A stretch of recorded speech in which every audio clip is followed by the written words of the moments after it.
Suami perkenalkan pelakor di acara keluarga besar sebagai sepupu jauh. Lalu aku putar video perselingkuhan kalian di proyektor dan dilihat oleh semua keluarga. Sebelum lanjut ke cerita selanjutnya, yuk subscribe dan like. Absen dulu di kolom komen ya ah. Di mata semua orang, rumah tangga kami adalah gambaran sempurna. Aku, Nadira, seorang wanita berusia 32 tahun, sudah menikah dengan Arka selama 8 tahun. Kami dikaruniai seorang putri kecil berusia 5 tahun yang menjadi pelengkap kebahagiaan kami. Semua orang yang melihat kami selalu berkata betapa beruntungnya aku memiliki suami seperti Arka. Tampan, mapan, penuh perhatian, dan sayang keluarga. Setidaknya, itu yang mereka lihat dari luar. Di setiap acara keluarga besar, Arka selalu menjadi pusat perhatian. Ia tahu bagaimana memikat hati orang-orang dengan sikap sopan, ramah, dan penuh harisma. Aku pun sering dianggap wanita paling beruntung karena memiliki suami seperti dia. Keluargaku selalu memuji. Nadira, kamu benar-benar menemukan lelaki terbaik. Arka itu paket lengkap, pekerja keras, sayang keluarga, dan tidak pernah macam-macam. Aku hanya tersenyum mendengar pujian itu. Meskipun jauh di lubuk hati ada sesuatu yang mengganjal. Beberapa bulan terakhir, aku mulai merasakan ada jarak yang perlahan terbentuk di antara kami. Senyuman hangat Arka kini terasa hambar. Sentuhannya tak lagi penuh cinta, dan pembicaraan kami semakin sering hanya seputar hal-hal teknis, tagihan, jadwal sekolah anak, atau pekerjaan rumah. Namun, semua itu tidak terlihat di depan orang lain. Arka selalu bisa menutupi keretakan itu dengan topeng kesempurnaan. Rutinitas yang terlihat indah. Pagi itu, matahari menyinari ruang makan rumah kami yang luas. Meja makan penuh dengan sarapan bergizi, roti panggang, telur dadar, jus jeruk, dan kopi hitam favorit Arka. Dari luar, pemandangan itu terlihat ideal. Seorang suami yang berjas rapi, seorang istri yang menyiapkan sarapan penuh cinta, dan anak kecil yang tertawa riang. Sayang, aku harus berangkat lebih awal hari ini. Ada rapat penting dengan klien besar, kata Arka sambil menyeruput kopi. Aku tersenyum samar. Kamu memang selalu sibuk. Jangan lupa makan siang, ya. Ia menatapku sekilas, lalu tersenyum kecil. Tentu saja. Kamu jangan khawatir. Aku baik-baik saja. Putri kami, Alana, memeluk kaki ayahnya sambil berkata polos. Papa jangan pulang malam-malam lagi. Aku mau main sama papa. Arka terdiam sejenak, lalu mengelus kepala Alana. Papa usahakan, ya, nak. Aku memperhatikan interaksi itu dengan hati yang hangat sekaligus getir. Arka masih bisa bersikap manis pada anak kami, tapi aku tahu betul ia semakin menjauh dariku. Topeng keharmonisan. Sore harinya, aku menjemput Alana dari sekolah. Kami mampir ke rumah orang tuaku yang kebetulan tidak jauh dari rumah kami. Begitu sampai, ibu langsung menyambut dengan senyum ceria. Nadira, Arka mana? Biasanya kalau kamu kesini dia ikut. Aku tersenyum, mencoba menutupi kekecewaan. Ada kerjaan, Bu. Katanya harus lembur. Ibu mengangguk penuh pengertian. Ya sudah. Jangan diganggu. Namanya juga kepala keluarga.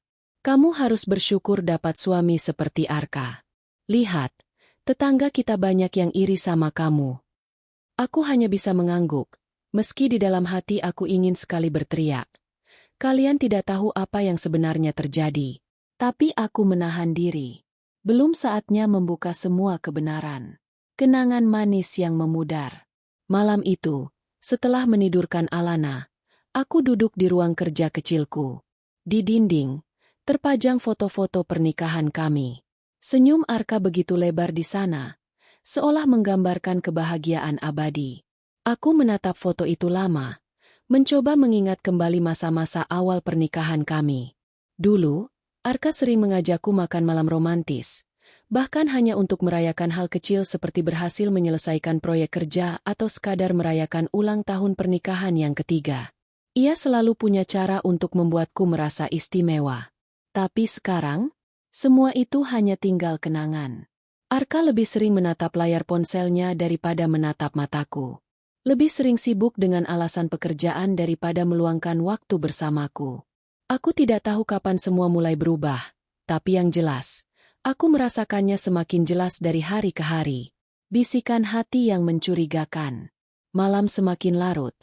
Arka belum juga pulang. Aku mencoba menghubunginya, tapi panggilanku hanya dijawab dengan pesan singkat. Masih rapat, jangan tunggu. Aku menarik napas panjang. Rapat? Jam 11 malam? Sejak kapan rapat kantor bisa berlangsung selama itu? Hatiku mulai dipenuhi kecurigaan. Namun, aku berusaha menepis pikiran buruk itu. Aku tidak mau menuduh tanpa bukti. Tapi ada satu hal yang tidak bisa aku abaikan. Parfum wanita asing yang samar-samar tercium dari jasnya beberapa kali. Parfum dengan aroma manis yang tidak pernah kupakai. Bayangan gelap di balik kesempurnaan. Hari-hari berikutnya pun berlalu dengan pola yang sama. Arka pulang larut malam, lebih sering tersenyum pada ponselnya daripada padaku, dan selalu punya alasan logis yang sulit untuk disangkal. Di depan keluarga besar, ia tetaplah Arka yang sempurna, suami idaman, menantu kebanggaan, dan ayah teladan. Tidak ada satupun yang mencurigai apa yang terjadi. Bahkan aku sendiri, meski hatiku berkata ada yang salah, masih berusaha menutup mata. Namun, semakin aku mencoba menyangkal, semakin jelas kebenaran itu mendekat. Dan aku tahu, cepat atau lambat, aku harus menghadapi kenyataan pahit yang selama ini kusembunyikan dari semua orang. Malam itu, sebelum tidur, aku menatap wajah Alana yang lelap di sampingku. Anak kecil itu tidak tahu apa-apa tentang badai yang sedang mendekat. Aku berjanji pada diriku sendiri, apapun yang terjadi, aku akan melindungi dia. Aku tidak akan membiarkan kesempurnaan palsu ini menghancurkan masa depannya. Dan di sanalah semua bermula, ketika aku akhirnya menyadari bahwa rumah tangga yang terlihat sempurna ini hanyalah topeng rapuh yang sebentar lagi akan runtuh.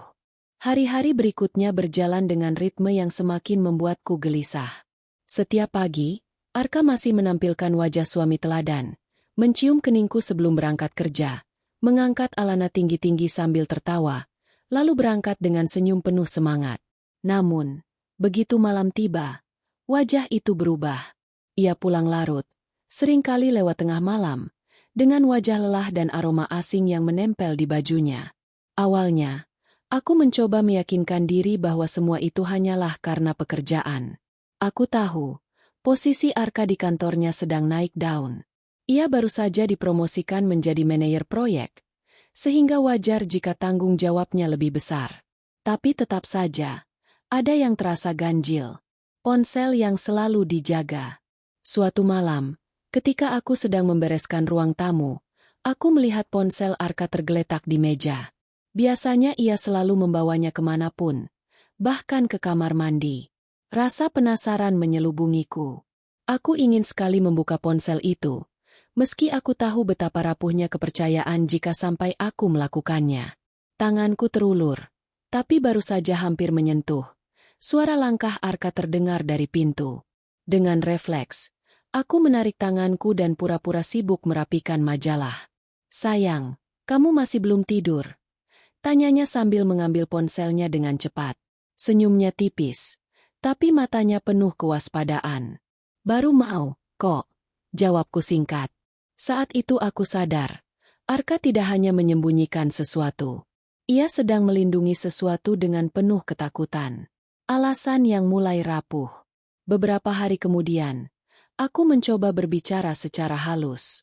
Kami duduk di meja makan setelah Alana tidur. "Mas, akhir-akhir ini kamu sering pulang malam. Apa pekerjaannya memang sebanyak itu?" Tanyaku, mencoba terdengar lembut. Arka menghela napas panjang, lalu tersenyum tipis. "Iya, sayang. Proyek ini besar sekali. Kalau sukses, bisa mengubah posisi karierku. Aku hanya butuh kamu percaya sama aku." Aku mengangguk, tapi hatiku tidak puas dengan jawaban itu. "Aku percaya, Mas. Tapi jangan sampai kesehatanmu terganggu. Kamu jarang makan malam, jarang istirahat. Aku khawatir." Ia meraih tanganku dan menggenggamnya erat. Aku janji semua ini demi masa depan kita. Demi Alana juga. Kata-katanya manis. Tapi entah kenapa aku merasa ada kepalsuan di baliknya. Ia terlalu pandai menenun kata-kata. Seolah-olah semua sudah ia siapkan untuk menutup celah pertanyaanku. Sinyal kecil yang tak bisa diabaikan. Malam berikutnya, saat mencuci baju, aku menemukan sesuatu yang membuat dadaku sesak. Di saku jas Arka, ada nota pembelian makan malam di sebuah restoran mahal. Yang membuatku terkejut. Nota itu tercetak untuk dinner for two, 2 orang. Aku menggenggam nota itu erat-erat. Tiba-tiba pikiranku penuh dengan berbagai kemungkinan. Mungkin saja ia makan dengan klien. Mungkin saja dengan teman kerja. Tapi entah mengapa hatiku berteriak. Menolak percaya pada alasan semacam itu. Selain itu, ada juga jejak samar parfum wanita yang berbeda dari sebelumnya. Aroma bunga lembut. Yang jelas bukan milikku. Aku mulai sadar. Semua tanda itu bukan kebetulan. Semua potongan puzzle perlahan-lahan membentuk gambaran yang sama. Arka menyembunyikan seorang wanita lain.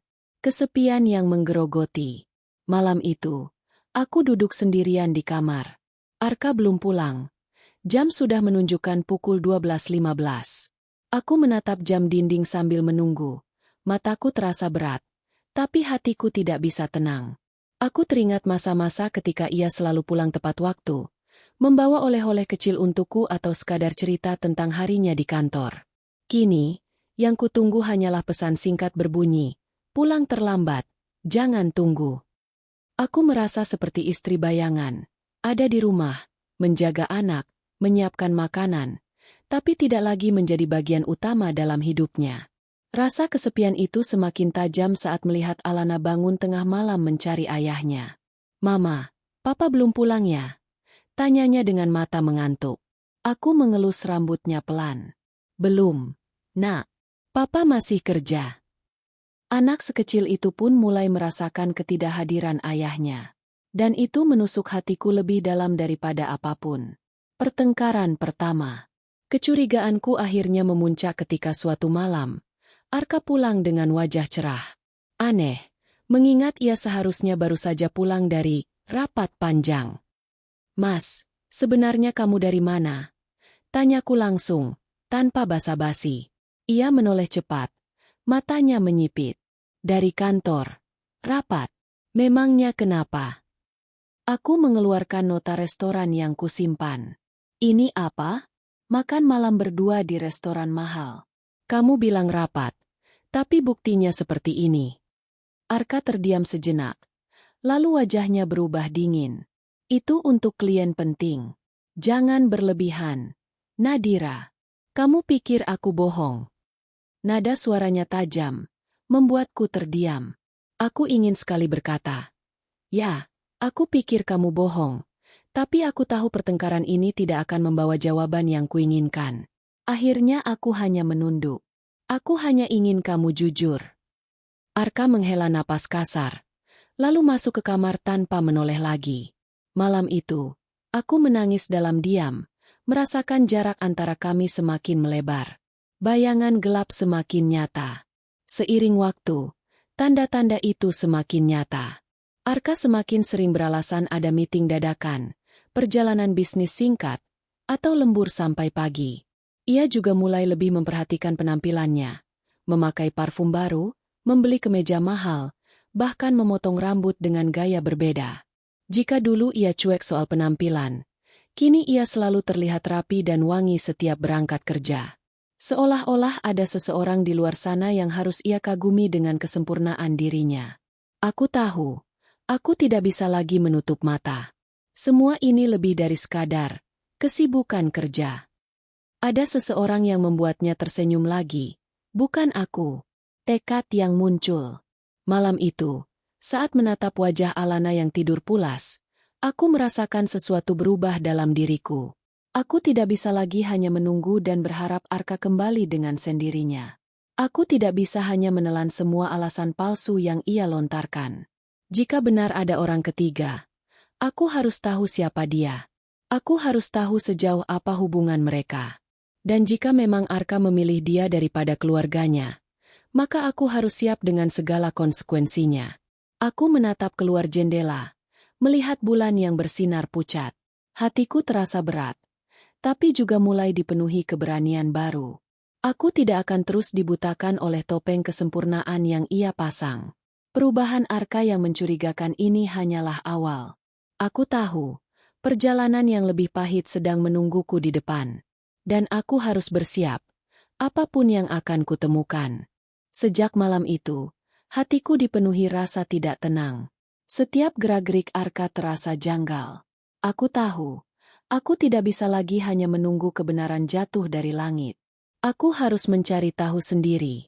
Namun, untuk seorang istri, menyelidiki suami bukanlah perkara mudah. Ada rasa bersalah, takut dianggap curiga berlebihan, bahkan takut menemukan jawaban yang lebih menyakitkan. Tapi rasa sakit itu sudah mulai terasa, bahkan sebelum aku tahu kebenarannya. Aku sadar, jika aku ingin menyelamatkan diriku dan Alana, aku harus berani menghadapi kenyataan. Langkah pertama, sahabat yang bisa dipercaya. Orang pertama yang kuceritakan tentang kecurigaanku adalah sahabatku, Siska. Kami berteman sejak kuliah, dan ia tahu luar dalam kehidupanku. Aku menemuinya di sebuah kafe kecil. Tanganku gemetar saat menuangkan semua ceritaku. Perubahan sikap Arka, ponsel yang selalu dijaga, parfum asing, hingga nota restoran untuk 2 orang. Siska menatapku lekat-lekat, lalu menggenggam tanganku. "Dir, dari semua tanda yang kamu ceritakan, aku rasa kamu benar. Ada yang disembunyikan Arka. Dan kalau kamu butuh bantuan, aku siap." Aku terdiam lama. "Maksudmu?" "Kita bisa ikuti dia. Kita bisa cari tahu apa yang sebenarnya dia lakukan setelah jam kerja. Aku tahu ini berat, tapi kamu nggak bisa terus-terusan dibiarkan dalam ketidakpastian." Kata-kata Siska menyadarkanku. Aku tidak bisa sendirian. Aku butuh orang yang bisa membantuku melihat apa yang Arka sembunyikan. Mengintai dari jarak. Beberapa hari kemudian, rencana kecil kami dimulai. Siska meminjam mobil kakaknya, dan sore itu kami parkir agak jauh dari kantor Arka. Aku merasa seperti mata-mata amatiran. Jantungku berdetak kencang seakan aku baru saja melakukan kejahatan. "Tenang, Dir. Kita hanya mau memastikan. Kalau dia memang benar lembur, ya sudah. Tapi kalau ternyata ada sesuatu, kamu berhak tahu." Bisik Siska sambil mengintip ke arah gedung kantor Arka. Jam menunjukkan pukul 7 malam. Seharusnya, Arka masih rapat penting. Tapi yang kami lihat, justru ia keluar dengan langkah santai, mengenakan kemeja putih yang baru saja diganti dari jas kerjanya. Yang lebih mengejutkan, ia tidak sendirian. Ada seorang wanita berambut panjang dengan gaun sederhana tapi elegan berjalan di sampingnya. Mereka tidak bergandengan tangan, tapi kedekatan mereka jelas bukan sekadar rekan kerja. Cara mereka saling menatap, cara wanita itu tersenyum padanya, itu bukan senyum profesional. Itu senyum milik seseorang yang sedang jatuh cinta. Dadaku serasa diremas. Rasanya aku ingin langsung turun dari mobil dan berteriak, "Itu suamiku!" Tapi Siska menahan lenganku. "Dir, jangan sekarang. Kita harus punya bukti." Aku menelan ludah, menahan air mata yang nyaris tumpah. Restoran rahasia. Kami mengikuti mereka dari jauh. Mobil Arka melaju ke arah pusat kota, lalu berhenti di sebuah restoran mewah yang terkenal sebagai tempat makan romantis pasangan. Dari kaca mobil, aku melihat Arka menarik kursi untuk wanita itu, lalu duduk di depannya. Mereka tampak tertawa, berbincang dengan nyaman, seolah-olah dunia hanya milik mereka berdua. Siska segera mengeluarkan ponselnya dan mengambil beberapa foto. "Dir, lihat ini. Ini bukti." Aku menutup mulutku, menahan isak. Rasanya tubuhku kehilangan tenaga. Tapi aku tetap menatap pemandangan itu, meski setiap detiknya menusuk hatiku lebih dalam. Arka memesan anggur merah, sesuatu yang tak pernah ia lakukan jika bersamaku. Ia juga terlihat lebih hidup, lebih ceria, dibandingkan ketika berada di rumah. Itulah yang paling menyakitkan, melihat suamiku yang dingin dan kaku di rumah, berubah menjadi pria hangat penuh tawa di depan wanita lain. Apartemen tersembunyi. Setelah makan malam, mereka keluar dengan wajah sumringah. Aku pikir mereka akan langsung pulang, tapi ternyata tidak. Mobil Arka berbelok ke sebuah kompleks apartemen mewah. Aku hampir tidak bisa bernapas. Siska, jangan bilang. Siska menatapku penuh iba. Dir, aku tahu ini berat, tapi kita harus lihat sampai akhir. Dari kejauhan, kami melihat Arka dan wanita itu masuk ke apartemen tanpa ragu. Pemandangan itu bagai palu godam yang menghantam kepalaku. Semua alasan tentang rapat malam, klien penting, dan lembur, runtuh begitu saja. Aku akhirnya punya jawaban. Meski itu adalah jawaban yang paling tidak ingin kudengar. Suamiku benar-benar berselingkuh. Kepedihan yang tersimpan. Sepanjang perjalanan pulang, aku hanya diam. Siska beberapa kali mencoba bicara, tapi aku terlalu hancur untuk merespons. Air mataku jatuh tanpa henti, tapi tanpa suara. Sesampainya di rumah, aku langsung masuk kamar, menatap wajah Alana yang sedang tidur lelap. Anak kecil itu sama sekali tidak tahu bahwa dunia keluarganya perlahan-lahan runtuh. Aku mengusap rambutnya, berbisik lirih. Maafkan Mama, Nak. Papa bukan lagi orang yang kamu kira. Malam itu aku tidak bisa tidur. Setiap kali memejamkan mata, bayangan Arka dengan wanita itu muncul. Tawa mereka, tatapan mata mereka, dan langkah mesra mereka menuju apartemen. Semua itu membuatku merasa seolah aku sudah tidak berarti lagi.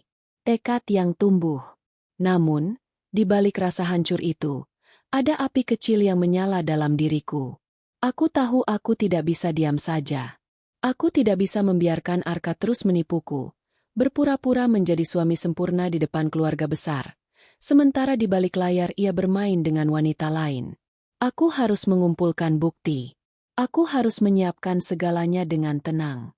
Karena jika aku hanya marah tanpa persiapan, aku akan kalah. Siska menepati janjinya. Ia menyimpan foto-foto yang ia ambil malam itu, bahkan merekam sedikit video dari dalam mobil. Itu adalah permulaan dari rencana besar yang mulai terbentuk di kepalaku. Panggung untuk kebenaran. Beberapa minggu kemudian, kabar datang bahwa keluarga besar Arka akan mengadakan acara kumpul akbar. Semua kerabat dari luar kota akan hadir. Acara itu digelar setahun sekali, dan Arka selalu menjadi salah satu orang yang paling ditunggu. Saat mendengar kabar itu, aku tahu, inilah panggung yang tepat. Jika Arka berani memperkenalkan wanita itu ke dalam lingkaran keluarganya, aku akan lebih berani lagi. Aku akan membuka semua topengnya di depan semua orang. Aku menatap foto-foto bukti perselingkuhan itu sekali lagi. Air mataku masih jatuh, tapi kali ini ada ketegasan yang menyertainya. Baiklah, Arka. Jika kau ingin bermain api, aku akan memastikan kau terbakar di hadapan semua orang yang kau cintai. Hari-hari setelah aku melihat sendiri perselingkuhan Arka terasa panjang dan melelahkan. Setiap kali ia pulang, aku memandang wajahnya dengan perasaan campur aduk. Dari luar, ia tetaplah suamiku. Sosok yang semua orang kagumi. Ayah yang disayang Alana. Menantu yang dielu-elukan keluarga besar. Namun bagiku, wajah itu kini hanya topeng rapuh yang menyembunyikan pengkhianatan. Aku tahu, aku tidak bisa hanya berhenti pada dugaan dan foto dari kejauhan. Aku harus mengetahui siapa sebenarnya wanita itu. Siapa yang berani merusak rumah tanggaku? Dan bagaimana ia bisa masuk begitu dalam ke dalam hidup Arka? Menggali lebih dalam. Siska tetap menjadi partner setiaku dalam pencarian kebenaran. Suatu sore, ia mengajakku duduk di kafe langganannya sambil membuka laptop. Dir, aku coba cari tahu tentang apartemen yang mereka masuki kemarin, katanya sambil mengetik cepat. Dan ternyata, itu apartemen mewah yang banyak dipakai ekspatriat dan orang-orang kaya baru. Kalau Arka sering ke sana, pasti bukan sekadar main-main. Aku menelan ludah, mencoba menahan rasa sesak di dada.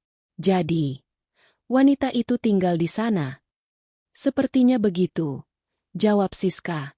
Dan aku rasa dia bukan orang sembarangan. Perkataan Siska membuatku semakin penasaran. Siapa dia? Apa pekerjaannya?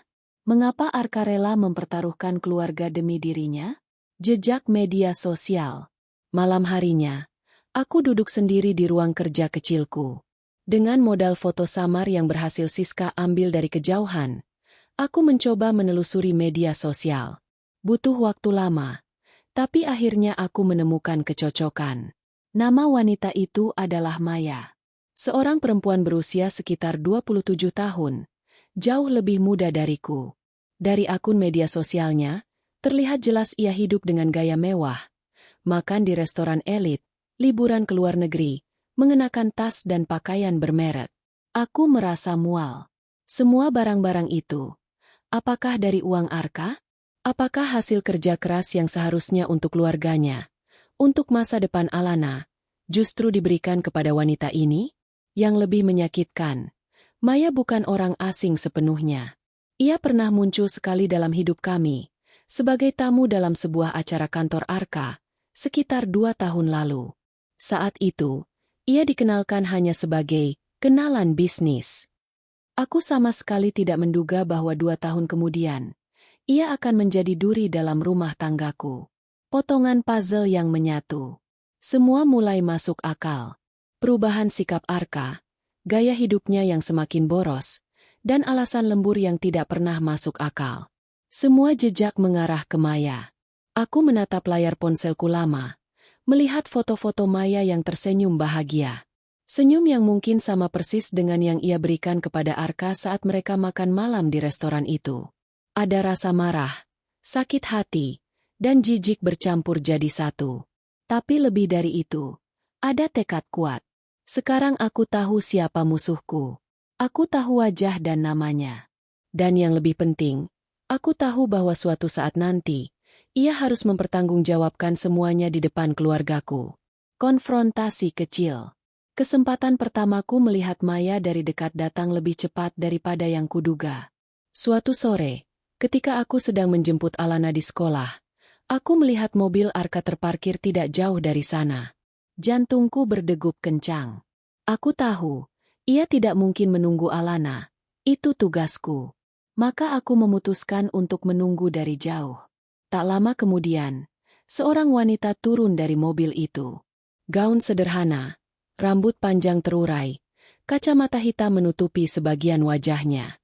Tapi aku mengenalinya. Itu Maya.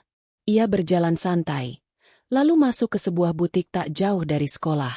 Arka tetap menunggu di mobil, menunduk sambil memainkan ponselnya. Aku merasakan amarah membuncah. Rasanya ingin sekali aku menghampiri mobil itu dan membuka semua kedoknya di depan umum. Tapi aku menahan diri. Belum saatnya. Namun, langkah kakiku tanpa sadar mengikuti Maya masuk ke butik. Aku berpura-pura melihat-lihat pakaian, padahal mataku terus mengawasi gerak-geriknya. Saat itu, Maya tersenyum ke arah seorang pegawai butik dan berkata, "Tolong siapkan yang ini, Mas Arka pasti suka lihat aku pakai ini." Kalimat itu membuat darahku mendidih. Jadi benar, Arka bahkan ikut memilih pakaian untuknya. Aku tidak tahan lagi. Aku mendekat, berdiri di sebelahnya, lalu berpura-pura melihat pakaian yang sama. "Bagus ya, Mbak," kataku datar. Maya menoleh, menatapku sekilas. Ia tersenyum tipis. "Iya, cocok buat perempuan muda." Kata-kata itu seperti pisau yang menusukku. Aku tahu, itu sindiran halus. Seolah-olah ia ingin menunjukkan bahwa aku sudah tidak pantas bersaing dengannya. Aku menahan napas, lalu berkata, "Hati-hati, Mbak. Kadang yang terlihat indah di luar, ternyata busuk di dalam." Maya menatapku tajam, seolah memahami maksudku. Tapi sebelum ia sempat menjawab, aku berbalik pergi. Aku tidak ingin pertengkaran kecil itu membocorkan rencanaku terlalu cepat. Kebohongan yang terbongkar. Malam harinya, aku memberanikan diri untuk menanyakan pada Arka. "Mas, kamu kenal Maya?" Tanyaku tiba-tiba saat kami duduk di ruang tamu. Wajahnya berubah sekilas, tapi cepat kembali tenang. "Maya siapa?" "Seorang wanita. Sepertinya dia dekat denganmu." Arka tertawa hambar. Kamu terlalu banyak curiga. Dir. Aku tidak kenal siapa-siapa. Jangan asal tuduh. Aku hanya tersenyum miris. Baiklah, kalau begitu. Dalam hati, aku tahu ia berbohong. Dan semakin ia berbohong, semakin aku ingin menghancurkan topeng kesempurnaan itu di depan semua orang. Rencana mulai terbentuk. Kumpulan bukti yang aku miliki kini semakin lengkap. Foto mereka makan malam bersama, rekaman saat masuk ke apartemen, dan sekarang, informasi jelas tentang siapa Maya sebenarnya. Aku mulai membayangkan, bagaimana jika suatu hari aku memutar semua bukti ini di depan keluarga besar? Bagaimana wajah Arka saat kedoknya terbongkar? Bagaimana reaksi keluarganya saat tahu bahwa menantu kebanggaan mereka adalah pengkhianat? Bayangan itu memberiku kekuatan. Bukan hanya untuk membalas dendam, tapi juga untuk menegakkan harga diriku sebagai istri yang dikhianati. Aku tahu, saatnya belum tiba. Tapi aku sudah memegang semua kunci. Yang perlu kulakukan hanyalah menunggu momen paling tepat. Kesadaran baru. Malam itu, aku berdiri di depan cermin kamar tidur, menatap wajahku sendiri yang tampak lelah, dengan lingkaran hitam di bawah mata. Aku sempat bertanya pada diriku sendiri, apakah aku kalah? Apakah aku sudah tidak layak lagi? Namun, dalam pantulan itu, aku juga melihat sesuatu yang berbeda. Aku bukan hanya wanita yang disakiti. Aku adalah seorang istri yang dikhianati, seorang ibu yang harus melindungi anaknya, dan seorang perempuan yang tidak akan diam saja dipermalukan. Aku mengusap air mata yang mengalir, lalu berbisik pada diriku sendiri. Aku akan tunjukkan pada kalian semua, pada Arka, pada Maya, dan pada seluruh keluarga besar. Aku akan pastikan kebenaran ini terbongkar, tidak peduli seberapa keras kalian berusaha menyembunyikannya. Setelah identitas Maya terbongkar, pikiranku semakin dipenuhi oleh rencana. Malam demi malam aku bergulat dengan perasaan marah, sakit hati, dan tekad yang semakin membara. Aku tahu, aku tidak bisa hanya diam menunggu. Jika aku membiarkan semuanya berlarut, Arka akan semakin tenggelam dalam kebohongan, dan Maya akan semakin merasa berkuasa. Aku tidak bisa hanya menyelamatkan diriku sendiri. Aku harus menyelamatkan Alana, anakku, dari sosok ayah yang sedang melenceng jauh dari jalannya. Dan untuk itu, aku harus menyusun rencana. Rencana yang bukan hanya akan membuka kedok Arka dan Maya, tapi juga membuat mereka menyesal seumur hidup. Langkah pertama, mengumpulkan bukti lebih kuat. Meski aku sudah memiliki beberapa bukti, aku tahu itu belum cukup untuk menghantam Arka di hadapan keluarga besar. Aku butuh sesuatu yang lebih telak, yang tidak bisa lagi ia sangkal dengan alasan apapun. Aku kembali meminta bantuan Siska. Aku harus punya rekaman jelas. SIS. Bukan cuma foto samar atau chat yang bisa ia pungkiri. Aku butuh sesuatu yang membuatnya tidak berkutik. Siska mengangguk. Aku bisa bantu. Dir. Kita pasang alat perekam di mobilnya. Setiap kali dia telepon atau ngobrol sama Maya, suaranya bisa terekam. Awalnya aku ragu. Cara itu memang ekstrim. Tapi semakin kupikirkan, semakin aku merasa itu pantas. Jika Arka berani mengkhianati janji suci pernikahan, aku pun berhak mengkhianati privasinya demi kebenaran.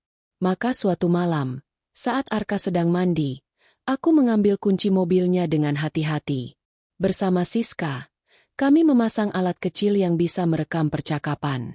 Rasanya jantungku hampir copot karena takut ketahuan. Tapi syukurlah semua berjalan lancar. Beberapa hari kemudian, hasil rekaman itu membuatku nyaris muntah. Suara Arka begitu jelas, menyebut nama Maya dengan penuh manja, menjanjikan akan membelikan rumah baru, bahkan berjanji akan segera mengatur kehidupannya agar mereka bisa lebih bebas. Aku mendengarkan rekaman itu dengan air mata bercampur amarah. Bayangkan, di saat aku sibuk mengurus rumah dan anak, dia sibuk merencanakan masa depan bersama wanita lain. Langkah kedua, membuka kedok di momen tepat. Aku tahu, membuka kedok perselingkuhan tidak bisa sembarangan. Jika aku gegabah, Arka mungkin akan memutar balik keadaan, membuatku terlihat seperti istri paranoid yang suka menuduh tanpa bukti. Aku harus memilih momen yang paling telak. Dan aku sudah tahu kapan itu. Acara ulang tahun pernikahan kami yang ke-10 bulan depan. Setiap tahun, keluarga besar Arka selalu merayakannya dengan meriah. Semua orang hadir, orang tua, saudara, bahkan rekan-rekan bisnis.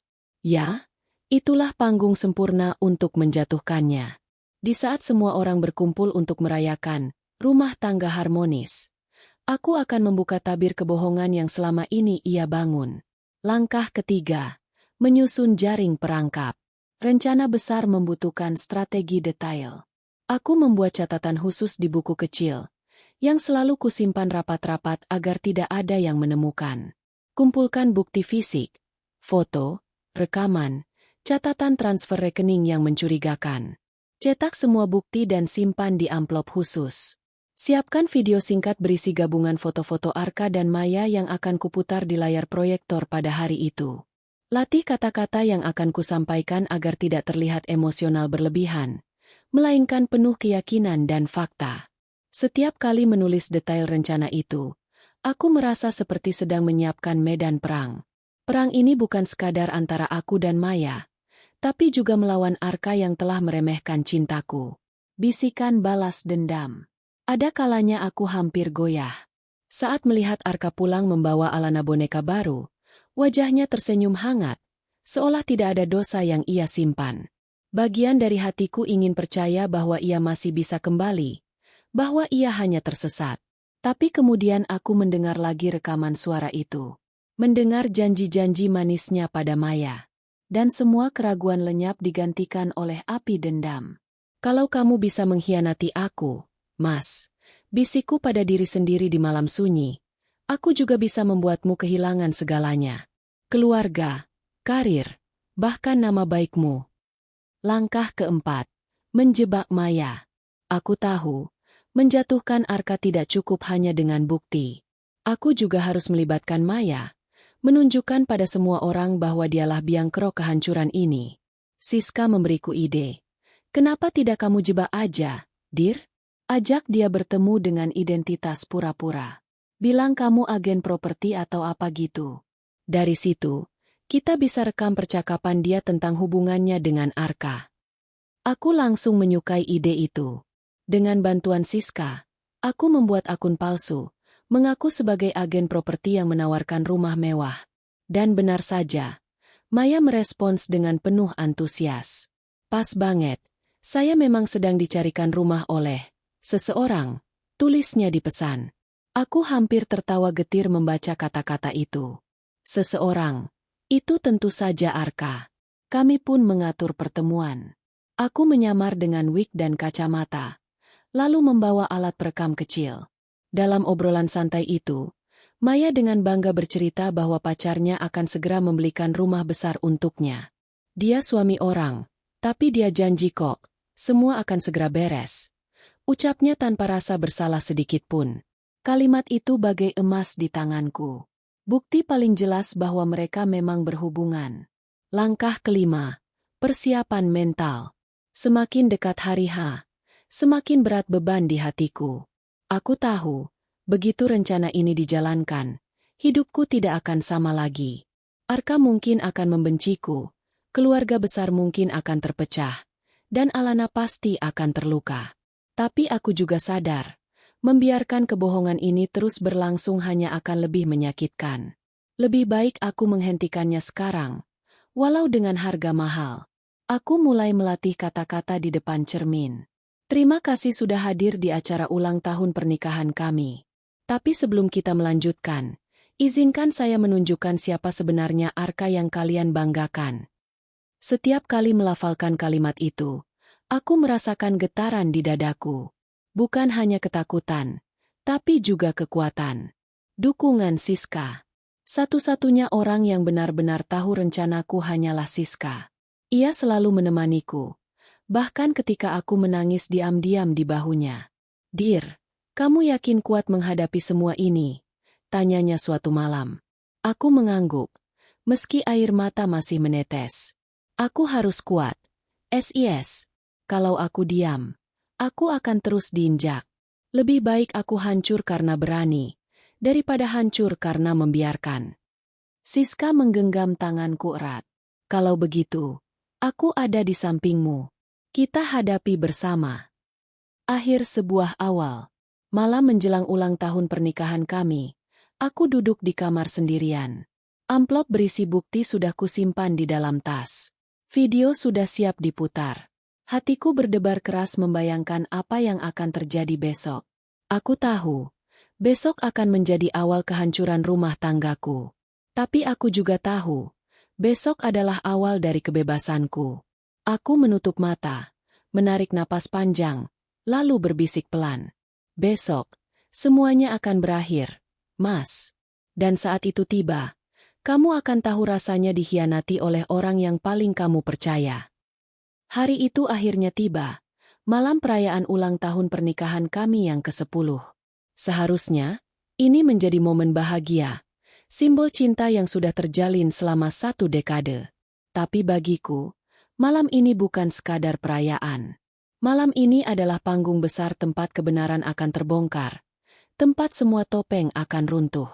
Persiapan yang menggetarkan. Sejak pagi, rumah kami sibuk oleh persiapan. Catering datang, dekorasi dipasang, bunga segar menghiasi setiap sudut ruangan. Semua terlihat megah dan sempurna, cerminan rumah tangga yang katanya bahagia. Arka tampak bersemangat, bahkan lebih bersemangat dari biasanya. Ia memeriksa sound system, memastikan proyektor berfungsi, dan berkali-kali menegur pekerja agar hasilnya sesuai dengan yang ia mau. Aku ingin malam ini berjalan sempurna, Dir, katanya sambil tersenyum. Aku menahan tawa getir. Sempurna untukmu, mungkin. Tapi untukku, ini malam kehancuranmu. Gaun berwarna biru tua membalut tubuhku malam itu. Aku memilih warna itu dengan sengaja. Tenang di luar, tapi dalamnya menyimpan kedalaman lautan. Rambutku kutata rapi, wajahku kupoles dengan make-up tipis. Dari luar, aku tampak sebagai istri yang siap merayakan cinta. Padahal, di balik senyumku tersimpan badai. Tamu yang berdatangan. Satu persatu tamu mulai berdatangan. Orang tua Arka hadir dengan wajah bangga.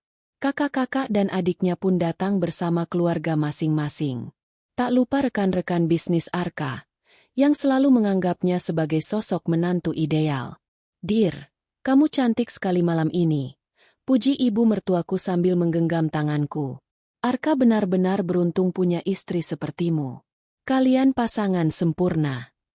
Aku hanya tersenyum. Hatiku perih mendengar kata-kata itu. Ibu, sebentar lagi ibu akan tahu siapa sebenarnya anak laki-laki yang ibu banggakan itu. Alana berlari-lari kecil di ruang tengah dengan gaun putih mungil. Wajahnya polos, ceria, tanpa tahu badai yang sebentar lagi akan mengguncang keluarganya. Sesekali aku menatapnya dengan hati berat. Maafkan Mama, Nak, tapi ini harus Mama lakukan. Kehadiran tamu tak diundang. Saat aku sedang berbincang dengan beberapa sepupu, mataku menangkap sosok yang tak asing. Maya. Wanita itu masuk dengan percaya diri, mengenakan gaun merah menyala yang mencolok di antara tamu lain. Senyumnya lebar, langkahnya anggun, seolah ia punya hak untuk berada di sana. Arka menyambutnya dengan penuh hangat. Ini sepupuku yang jauh, Maya, katanya keras, cukup untuk didengar oleh beberapa kerabat. Senang akhirnya dia bisa hadir di acara keluarga kita. Aku hampir terbahak mendengar kata, sepupu jauh. Betapa tega dan bodohnya ia menyebut kekasih gelapnya dengan status keluarga. Lebih sakit lagi, beberapa orang langsung percaya begitu saja. Wah, cantik sekali sepupumu, Arka.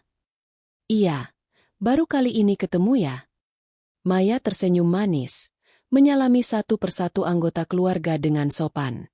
Aku bisa melihat betapa liciknya permainan mereka. Api kecil dalam dadaku.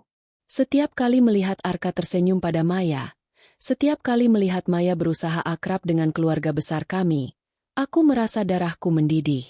Rasanya ingin langsung berteriak. Dia bukan sepupumu. Dia selingkuhanmu. Tapi aku menahan diri. Malam ini bukan saatnya kehilangan kendali. Aku sudah menyiapkan rencana dengan matang. Dan aku harus menunggu momen yang tepat. Aku memperhatikan jam. Tinggal beberapa saat lagi acara inti dimulai. Pemutaran video, perjalanan cinta, kami selama 10 tahun. Semua orang menantikan itu. Tapi apa yang mereka tidak tahu adalah, video itu telah kuubah. Pidato Arka. Acara dimulai dengan sambutan Arka. Ia berdiri di panggung kecil yang dihias indah, memegang mikrofon dengan percaya diri. Terima kasih semuanya sudah hadir malam ini. Malam ini sangat spesial bagi saya dan Nadira. 10 tahun bersama bukan waktu yang singkat.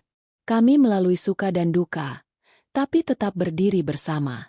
Saya bangga punya istri seperti Nadira, wanita hebat yang selalu mendukung saya. Tepuk tangan bergema. Semua orang memuji, mengangguk, tersenyum. Aku pun tersenyum tipis. Meski dalam hati aku menjerit.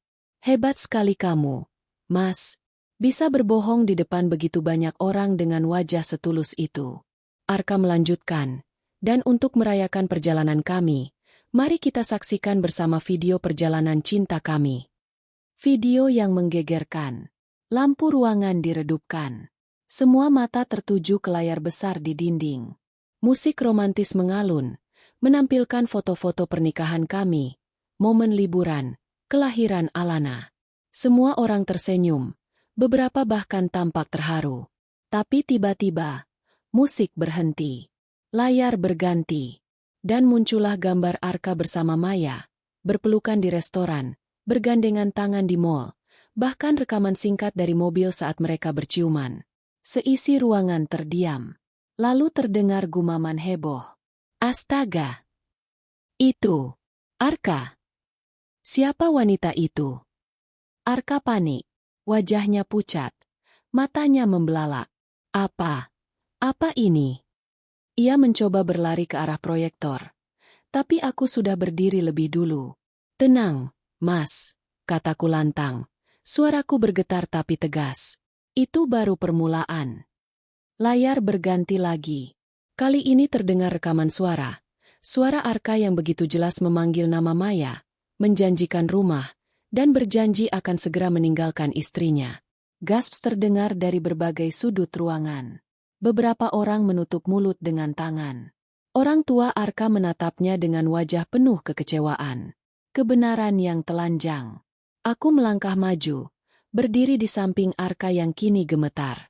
Mikrofonku genggam erat. Saudara-saudara sekalian, kataku, suaraku nyaring menembus keheningan. Inilah kenyataan yang sebenarnya. Selama ini, Arka yang kalian banggakan, suami yang katanya sempurna, telah mengkhianati janji pernikahannya. Wanita yang ia perkenalkan malam ini sebagai sepupu jauh, sebenarnya adalah selingkuhannya. Maya namanya. Aku menunjuk ke arah Maya. Semua mata langsung menatapnya. Maya berusaha tersenyum, tapi wajahnya jelas menunjukkan kepanikan. Selama berbulan-bulan mereka menjalin hubungan di belakangku. Aku sudah berusaha sabar, berusaha percaya. Tapi bukti yang terkumpul tidak bisa dibohongi. Dan malam ini, aku tidak akan diam lagi. Aku ingin semua orang tahu siapa Arka sebenarnya. Ruangan bergemuruh dengan bisikan, kekecewaan, dan tatapan tajam ke arah Arka. Ledakan emosi. Arka mencoba merebut mikrofon. Nadira, apa-apaan ini? Kamu memalukan dirimu sendiri. Aku menatapnya tajam. Tidak, Mas. Justru kamu yang sudah mempermalukan aku, anak kita, dan keluarga besar ini. Aku hanya menunjukkan kebenaran. Arka terdiam, wajahnya merah padam. Ia menoleh ke arah orang tuanya, tapi ayahnya hanya menggeleng kecewa. Kamu keterlaluan, Arka, katanya lirih. Maya mencoba angkat bicara. Semua ini tidak seperti yang kalian pikirkan. Tapi suara orang-orang sudah membungkamnya. Keluar. Tak tahu malu. Perusak rumah tangga. Penutup malam yang membara. Aku menatap seluruh ruangan. Air mataku jatuh tapi suaraku tetap tegas. Malam ini bukan sekadar pesta pernikahan. Malam ini adalah saat kebenaran terungkap. Aku tidak akan lagi diam. Tidak akan lagi menutup-nutupi. Mulai sekarang, Aku memilih untuk berdiri di atas kebenaran, meski itu berarti aku harus melepaskan kebohongan yang selama ini kusebut pernikahan. Aku meletakkan mikrofon, lalu berjalan meninggalkan panggung. Suasana masih kacau, bisikan, tatapan, kekecewaan. Arka berdiri terpaku, Maya gelagapan, dan keluarga besar menatap mereka dengan jijik. Aku tahu, malam ini aku sudah memulai badai besar. Tapi aku juga tahu, inilah langkah pertama menuju kebebasan yang selama ini kudamba. Suasana malam itu benar-benar berubah kacau setelah video perselingkuhan Arka dan Maya ditayangkan. Semua yang sebelumnya dipenuhi tawa dan senyum kini berganti dengan teriakan, bisikan penuh amarah, dan tatapan jijik. Aku berdiri di sudut ruangan, mencoba menenangkan diriku sendiri, sementara seluruh keluarga besar masih bergemuruh. Tatapan yang menghujam. Aku bisa merasakan ratusan pasang mata mengarah pada Arka dan Maya. Beberapa orang berbisik pelan tapi terdengar jelas di telingaku. Ya ampun, tega sekali Arka sama Nadira. Itu Maya kan, yang tadi katanya sepupu jauh? Ternyata. Pantas saja belakangan ini dia sering pulang malam. Arka berdiri di tengah ruangan dengan wajah pucat. Keringat dingin menetes di pelipisnya. Tangannya berusaha menenangkan keadaan. Tapi semua orang tidak lagi percaya padanya. Bapak, Ibu, tolong dengarkan aku. Suaranya serak, mencoba mencari simpati orang tuanya. Namun ayahnya menatap tajam, penuh kekecewaan. Cukup, Arka. Jangan tambah mempermalukan kami. Kemarahan keluarga. Kakak perempuannya, Ratna, maju dengan wajah merah padam. Arka, kamu sadar apa yang sudah kamu lakukan? Nadira selama ini berjuang bersama kamu, mengurus anakmu, dan kamu balas dengan begini. Adiknya yang laki-laki ikut menimpali. Bangsat kamu, Mas. Gimana bisa kamu tega bawa selingkuhan ke acara keluarga besar? Perempuan ini kamu sebut sepupu jauh? Kau kira kami semua bodoh? Arka terdiam, lidahnya keluh. Ia mencoba menoleh ke arah Maya, berharap ada yang membelanya. Tapi Maya justru menunduk, wajahnya pucat pasi. Keluar dari sini, Maya! Teriak salah satu paman. Jangan pernah injakan kaki lagi di rumah keluarga ini. Maya yang tersudut.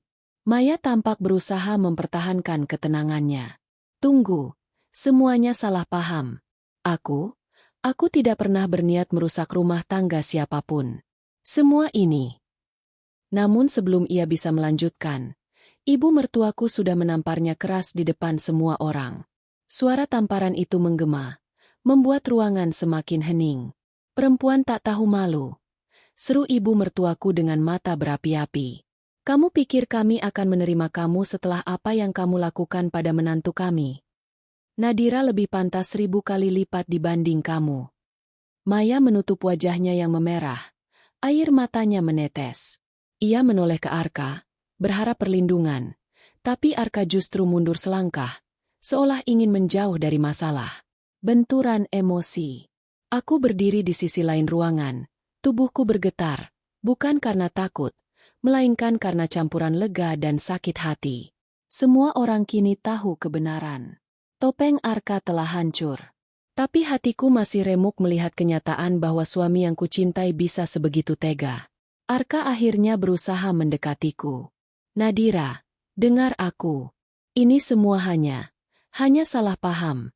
Aku memang dekat sama Maya, tapi aku langsung menatapnya tajam. Salah paham, Mas? Video itu salah paham? Rekaman suaramu salah paham? Kamu masih berani bilang begitu setelah semua yang kulakukan buat kamu selama ini?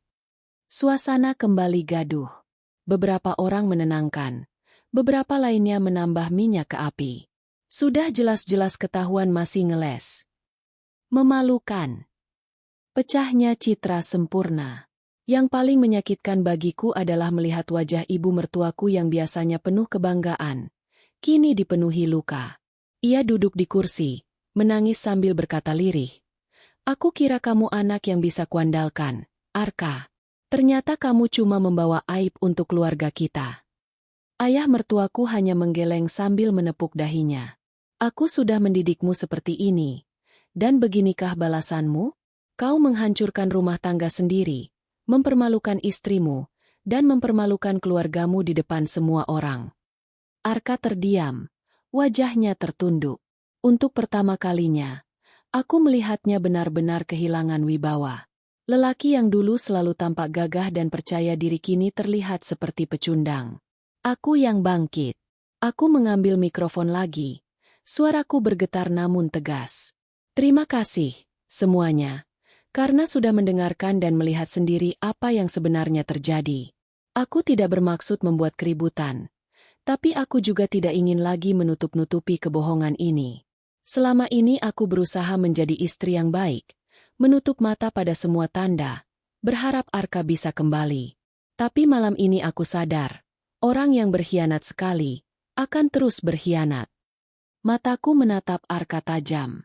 Mulai malam ini, Mas, aku tidak lagi menjadi bagian dari sandiwara yang kamu mainkan. Dan aku berjanji, aku tidak akan biarkan Alana tumbuh dengan contoh ayah yang penuh kebohongan. Suasana kembali riuh. Beberapa orang mendukungku, beberapa menatapku dengan iba. Tapi satu hal jelas, semua mata kini berbalik dari Arka. Keluarnya Maya. Maya akhirnya tidak tahan dengan semua hujatan. Ia berlari keluar ruangan dengan wajah tertutup tangan, meninggalkan sepatu hak tingginya yang hampir patah. Beberapa orang mengejeknya, beberapa hanya menghela napas. Aku memperhatikannya pergi tanpa rasa iba sedikitpun. Bagiku, ia hanyalah bagian dari rencana besar Arka yang runtuh. Arka yang terpojok. Setelah Maya pergi, Arka mencoba kembali berbicara. Nadira, dengarkan aku dulu. Aku salah. Aku akui. Tapi jangan begini caranya. Jangan rusak nama baikku di depan semua orang. Aku tertawa getir. Nama baikmu? Nama baik apa yang masih kamu punya setelah semua ini? Jangan khawatir. Mas, kamu sudah berhasil merusak nama baikmu sendiri. Aku hanya menunjukkan apa adanya. Ratna, kakak perempuannya, berdiri di sampingku. Nadira, kamu tidak sendirian. Kami semua tahu siapa yang salah di sini. Kalau kamu butuh tempat tinggal sementara, rumahku selalu terbuka. Kata-kata itu membuat air mataku hampir jatuh lagi, tapi kali ini bukan karena sakit hati, melainkan karena merasa ada yang mendukungku. Keluarga yang terbelah. Setelah suasana agak mereda, sebagian tamu memilih pulang lebih awal. Beberapa kerabat masih berkumpul, membicarakan kehebohan yang baru saja terjadi. Rumah yang tadinya penuh dekorasi indah kini seperti medan perang emosional. Ayah mertuaku menghampiriku sebelum pulang. Nadira, apapun keputusanmu nanti, kami tetap anggap kamu bagian dari keluarga ini. Kamu sudah banyak berkorban. Jangan merasa sendiri. Aku hanya bisa mengangguk sambil menahan tangis. Kata-kata itu bagai selimut hangat di tengah badai. Arka, di sisi lain, duduk terpuruk di kursi, wajahnya pucat, matanya kosong. Untuk pertama kalinya, ia merasakan bagaimana rasanya kehilangan kendali penuh atas hidupnya. Malam yang panjang. Setelah semua tamu benar-benar pergi, hanya tersisa aku, Arka, dan Alana yang sudah tertidur lelap di kamar. Sunyi terasa menusuk. Arka akhirnya bicara lirih. Kenapa kamu harus lakukan ini di depan semua orang? Dir, kita bisa bicarakan baik-baik. Aku menatapnya dingin. Kalau aku bicara baik-baik, apa kamu akan berhenti? Atau kamu akan terus menyebutku paranoid, cemburuan, tidak percaya sama suami? Tidak, Mas. Aku lakukan ini supaya semua orang tahu. Supaya kamu tidak lagi bisa memutar balik cerita. Arka terdiam, tidak bisa membantah. Aku melanjutkan. Suaraku pelan tapi penuh ketegasan. Mulai besok, Mas, aku akan mulai urus perceraian. Tidak ada lagi kita. Tidak ada lagi pernikahan ini. Yang tersisa hanyalah aku dan Alana. Arka menunduk. Wajahnya tak terbaca. Untuk pertama kalinya, ia benar-benar kehilangan kata-kata. Penutup malam. Aku masuk ke kamar, memandang Alana yang tertidur dengan damai. Air mataku akhirnya jatuh juga. Aku tahu jalan di depan tidak akan mudah. Tapi aku juga tahu, aku sudah mengambil langkah yang benar. Di ruang tamu, Arka masih duduk terpuruk. Citra suami sempurna yang selama ini ia bangun sudah runtuh. Dan aku, meski hancur, merasa lebih kuat dari sebelumnya. Malam itu aku berjanji pada diriku sendiri. Kekacauan ini bukanlah akhir. Justru inilah awal perjalanan baruku. Perjalanan tanpa kebohongan. Hari itu akhirnya tiba. Malam perjamuan keluarga besar yang sudah dipersiapkan selama berminggu-minggu. Di atas kertas, acara ini hanyalah ajang kumpul silaturahmi, makan bersama, dan mempererat hubungan antar keluarga. Tapi bagiku, malam ini adalah panggung. Panggung di mana semua kepalsuan Arka akan ditelanjangi, dan wajah sebenarnya dari sepupu jauh yang ia bawa akan terbuka. Sejak pagi, rumah sudah ramai. Catering berdatangan, dekorasi dipasang, kursi-kursi ditata rapi di halaman belakang yang luas. Aku mengawasi semua persiapan dengan tenang, seolah tidak ada badai yang siap meledak malam nanti. Hanya Siska yang tahu bahwa di balik senyumku, ada rencana besar yang siap menunggu waktu. "Dir, kamu yakin kuat?" Tanya Siska yang sejak siang sudah datang membantuku. Ia menatapku dengan ragu, seolah khawatir aku akan goyah. Aku tersenyum tipis. Aku sudah menunggu saat ini terlalu lama. SIS. Aku tidak akan mundur. Kedatangan tamu dan suasana awal. Sore menjelang malam, tamu-tamu mulai berdatangan. Mobil-mobil mewah satu persatu masuk ke halaman rumah. Paman, bibi, sepupu-sepupu jauh. Semua hadir dengan pakaian terbaik mereka. Tawa, obrolan hangat, dan aroma masakan khas perjamuan memenuhi udara. Aku menyambut mereka satu persatu dengan ramah. Senyumku tak pernah pudar, meski di dalam dada, jantungku berdegup kencang. Aku tahu, setiap menit yang berlalu mendekatkanku pada puncak kebenaran. Dan akhirnya, momen yang kutunggu datang. Sebuah mobil sedan hitam berhenti di depan rumah. Dari dalam, Arka keluar dengan kemeja putih rapi dan jas abu-abu. Wajahnya tampak berseri, penuh percaya diri. Di sampingnya, keluar seorang wanita dengan gaun elegan berwarna merah marun. Maya. Aku merasakan hawa dingin merambat ke seluruh tubuhku. Ia melangkah anggun, menempel di sisi Arka, tersenyum manis seolah benar-benar bagian dari keluarga. Arka menggenggam tangannya, lalu dengan suara lantang berkata pada beberapa tamu yang mendekat, "Ini Maya, sepupu jauh dari pihak saya. Baru kembali dari luar negeri. Jadi saya ajak sekalian biar bisa kenal dengan keluarga besar." Beberapa orang menyambut dengan hangat, percaya begitu saja. Tidak ada yang curiga. Mereka hanya melihat Maya sebagai tamu terhormat. Aku mengeratkan genggaman tanganku di balik kebaya biru yang kupakai. "Sungguh, Mas, kau pikir aku akan diam saja melihat kebohongan ini?"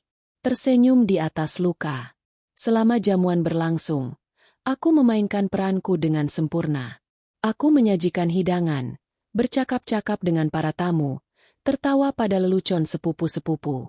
Aku bahkan sempat menyapa Maya dengan senyum yang paling manis, meski di dalam hati ingin sekali menampar wajah cantiknya itu. "Maya ya? Selamat datang," kataku sambil menatap matanya tajam. Maya membalas dengan senyum penuh kemenangan. "Terima kasih, Mbak Dira. Senang akhirnya bisa bertemu keluarga besar Mas Arka."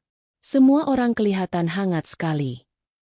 Aku menahan diri agar tidak menunjukkan emosi. Iya, memang begitu. Keluarga ini sangat menghargai kejujuran dan keterbukaan. Kami tidak suka ada rahasia. Sekilas, aku melihat mata Maya berkedip canggung. Namun ia cepat menguasai dirinya. Arka, di sisi lain, hanya tertawa kecil, mengalihkan pembicaraan. Kehadiran Alana. Di tengah keramaian, Alana berlari menghampiriku, menarik ujung kebayaku. "Mama, siapa tante itu? Kok papa gandeng tangannya terus?" Tanyanya polos dengan suara yang cukup keras untuk didengar beberapa orang di sekitarnya. Aku merasakan tatapan beberapa tamu langsung tertuju pada kami. Arka menoleh cepat. Wajahnya tegang sesaat. Aku membelai rambut Alana lembut, menunduk agar ia tidak melihat amarah di mataku. Itu katanya sepupu jauh papa. Nak, tapi nanti mama akan ceritakan lebih jelas. Arka buru-buru mendekat, menunduk ke arah Alana. Jangan macam-macam, Alana. Tante Maya itu keluarga. Alana hanya mengernyit, lalu berlari lagi ke arah sepupu-sepupunya. Aku bisa melihat wajah Arka memerah menahan kesal, tapi ia tidak bisa melakukan apa-apa di tengah keramaian. Momen panggung dimulai. Hidangan utama disajikan. Musik lembut mengalun. Suasana tampak sempurna. Aku tahu, waktuku sudah dekat. Dengan tenang, aku berdiri dan menghampiri meja proyektor yang sudah kususun sebelumnya. Saudara-saudara semua, suaraku terdengar jelas, membuat ruangan perlahan hening. Semua menoleh ke arahku. Terima kasih sudah hadir malam ini. Sebelum kita lanjutkan dengan acara penutup, izinkan saya menampilkan sesuatu. Sebuah video kenangan. Arka langsung menoleh dengan wajah tegang. "Dir, apa maksudmu?" bisiknya dengan nada penuh peringatan. Aku hanya tersenyum samar. "Tenang saja, Mas. Ini hanya kebenaran." Aku menekan tombol remote. Lampu diredupkan. Layar proyektor menampilkan rekaman pertama. Arka dan Maya masuk restoran mewah, duduk berdua, saling bergenggaman tangan. Suara ruangan mendadak berubah. Ada yang terkejut, ada yang berbisik-bisik. Detik-detik kebenaran. Arka berdiri tergopoh, mencoba menutup layar dengan tubuhnya. "Ini bohong. Video palsu," teriaknya. Tapi aku sudah menyiapkan lebih dari satu bukti. Video kedua muncul. Arka dan Maya masuk ke apartemen. Lalu pintu tertutup di belakang mereka. Wajah mereka jelas terlihat. Tidak ada lagi alasan untuk menyangkal.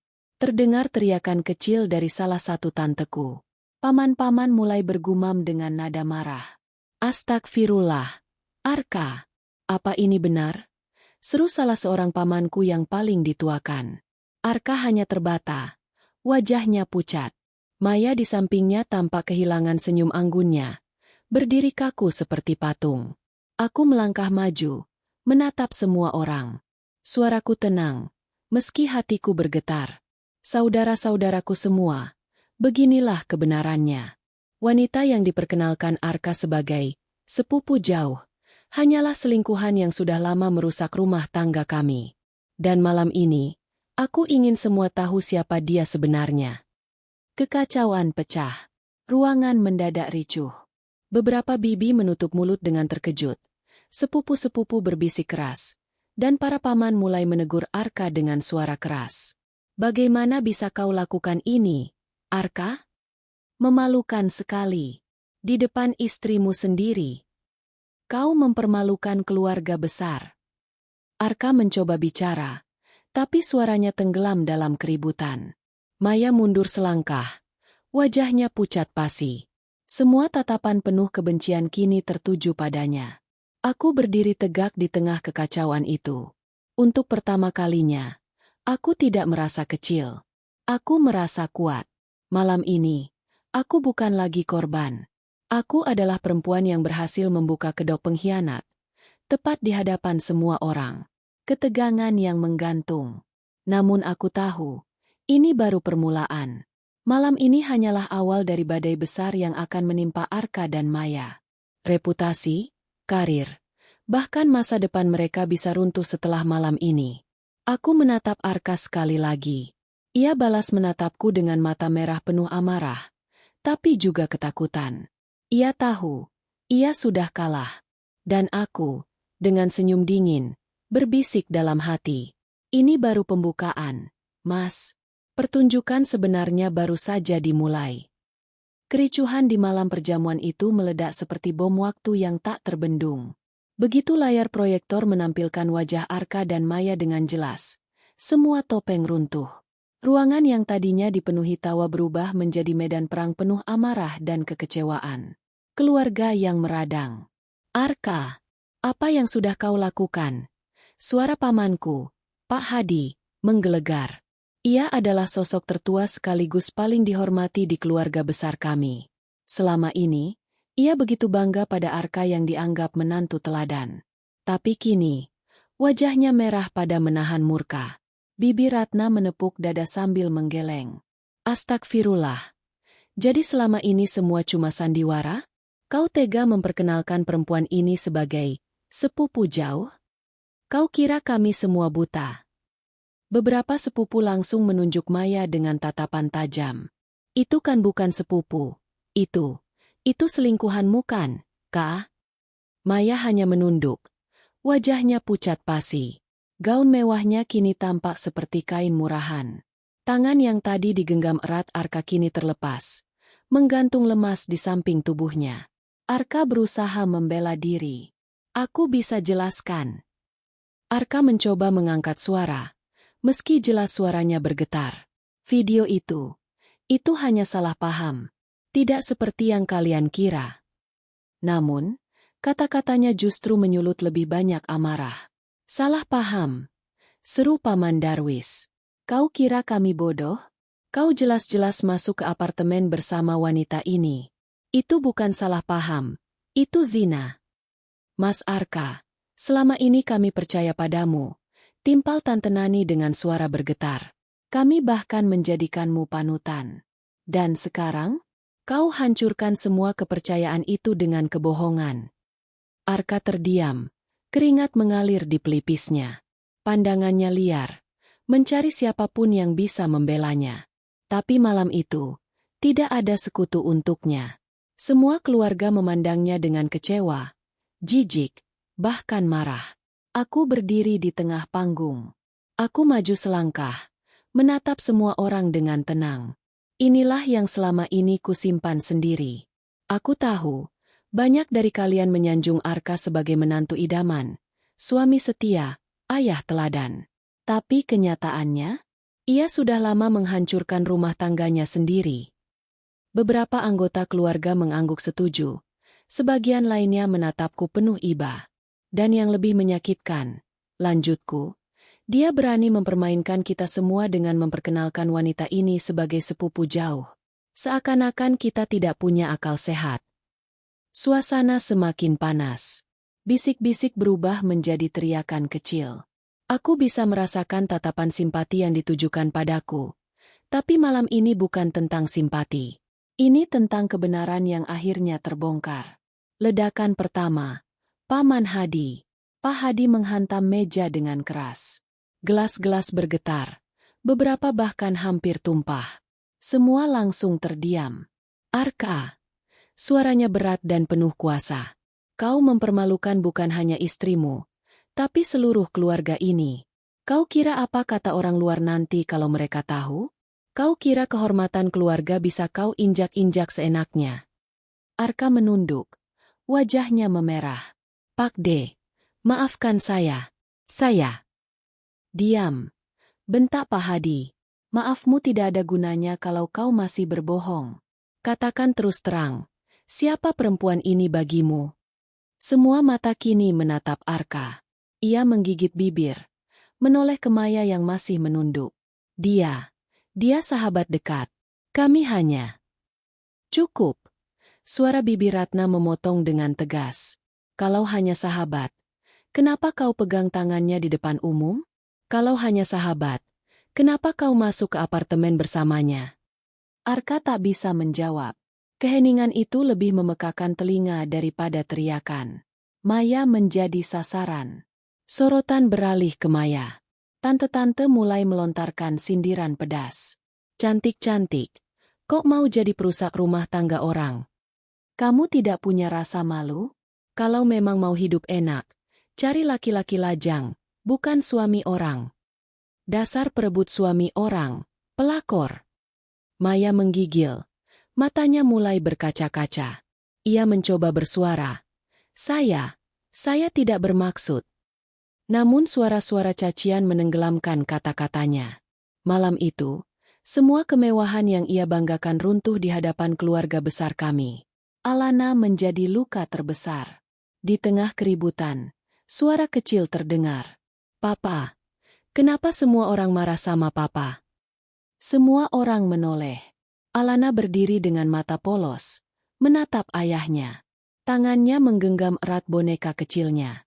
Papa salah, ya? Tanyanya lagi dengan suara gemetar. Arka terdiam. Wajahnya pucat. Untuk pertama kalinya, ia benar-benar tak berdaya. Tidak ada alasan. Tidak ada kebohongan yang bisa menutupi kenyataan di depan anaknya sendiri. Aku merasakan hatiku teriris. Tapi juga semakin mantap. Alana harus tahu siapa ayahnya sebenarnya. Ledakan kedua. Tuntutan keluarga. Pak Hadi kembali bicara. Suaranya kali ini lebih dingin. Arka, kau harus bertanggung jawab. Tidak hanya pada istrimu, tapi juga pada anakmu. Kau pikir kami bisa diam setelah semua ini?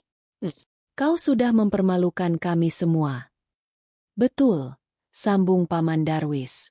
Kami tidak akan membiarkan Alana tumbuh dengan contoh buruk seperti ini. Kalau kau tidak segera berubah, lebih baik kau keluar dari keluarga ini. Arka terkejut. Pak D, Paman, tolong, jangan begitu. Saya masih keluarga.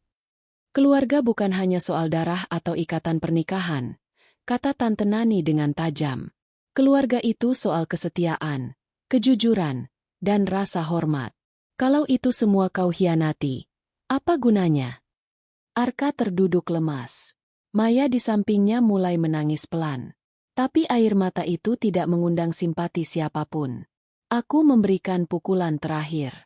Aku menarik napas panjang, lalu berkata dengan suara lantang, malam ini, semua sudah jelas. Aku tidak akan terus diam dipermainkan. Dan untukmu, Mas Arka, aku sudah siapkan sesuatu lagi. Besok pagi, surat cerai akan sampai di mejamu. Suara ruangan kembali riuh. Beberapa orang terkejut.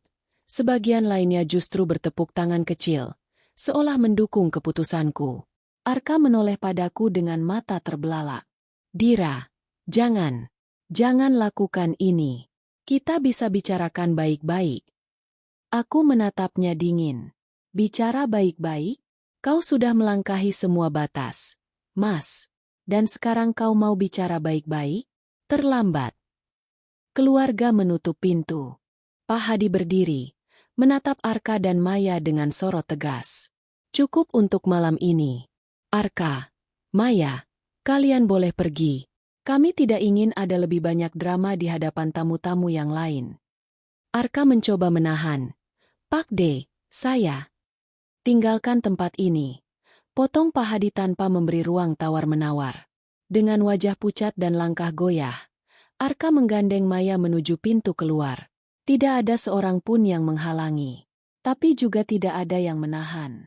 Mereka keluar dengan kepala tertunduk, meninggalkan jejak malu yang tidak akan pernah hilang. Aku dan keluarga. Begitu pintu menutup, suasana sedikit mereda. Banyak tatapan simpati tertuju padaku. Beberapa tante mendekat, menggenggam tanganku. Dira, kamu kuat sekali. Kami bangga padamu.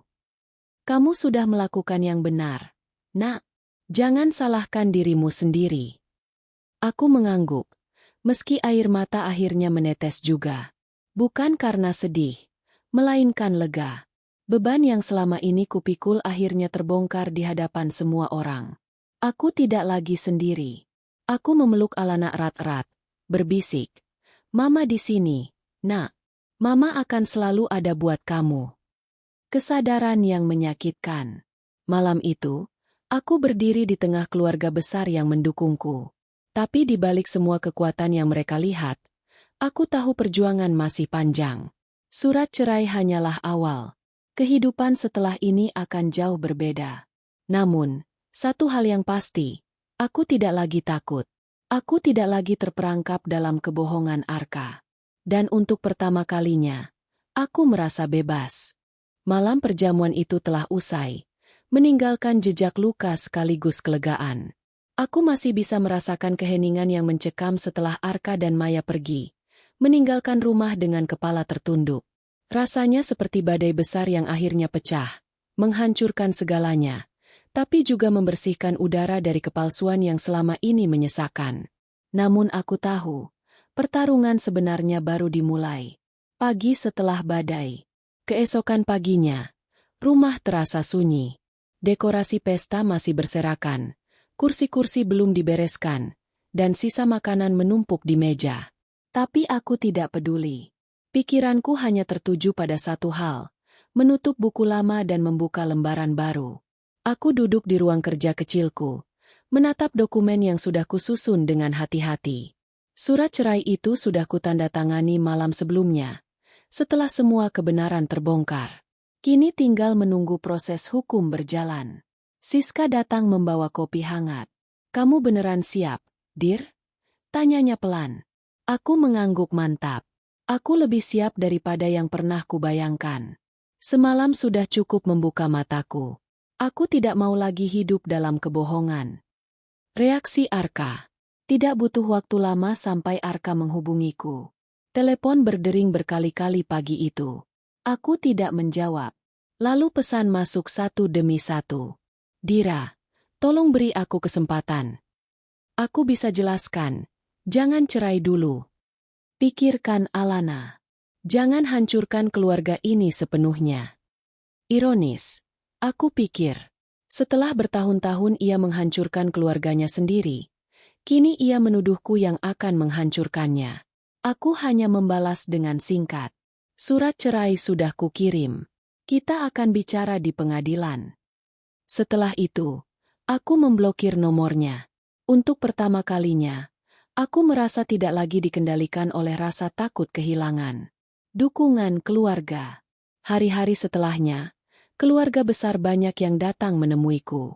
Tante Ratna, yang paling cerewet, memelukku lama sekali. "Kamu hebat, Dira. Tidak semua perempuan berani berdiri sekuat itu," katanya sambil menitikkan air mata. Pak Hadi, yang biasanya keras, menepuk bahuku. "Jangan takut soal masa depan. Keluarga akan selalu ada buatmu dan Alana." Dukungan mereka membuat hatiku lebih tenang. Aku tidak sendirian. Selama ini aku merasa terjebak dalam lingkaran kebohongan, tapi kini aku melihat lingkaran yang lebih besar. Lingkaran keluarga yang tidak akan meninggalkanku. Alana, luka dan harapan. Tantangan terbesarku justru Alana. Ia masih kecil, belum mengerti betul arti perceraian. Tapi ia cukup peka untuk merasakan perubahan. Suatu malam, ia memelukku erat sebelum tidur.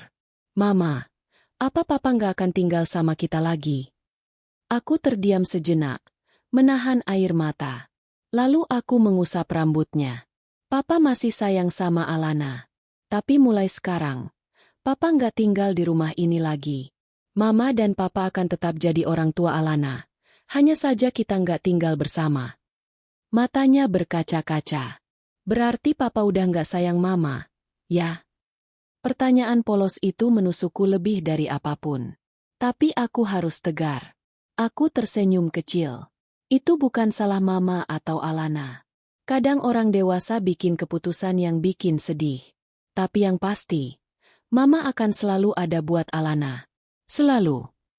Ia mengangguk pelan, lalu tertidur sambil menggenggam tanganku. Malam itu aku berjanji dalam hati, tidak peduli seberapa berat jalan ke depan, aku akan pastikan Alana tumbuh dengan cinta yang cukup. Arka terpuruk. Kabar tentang skandal Arka cepat menyebar. Dunia bisnis yang sebelumnya mengangkat namanya kini berbalik menghujat. Banyak kolega menjauh.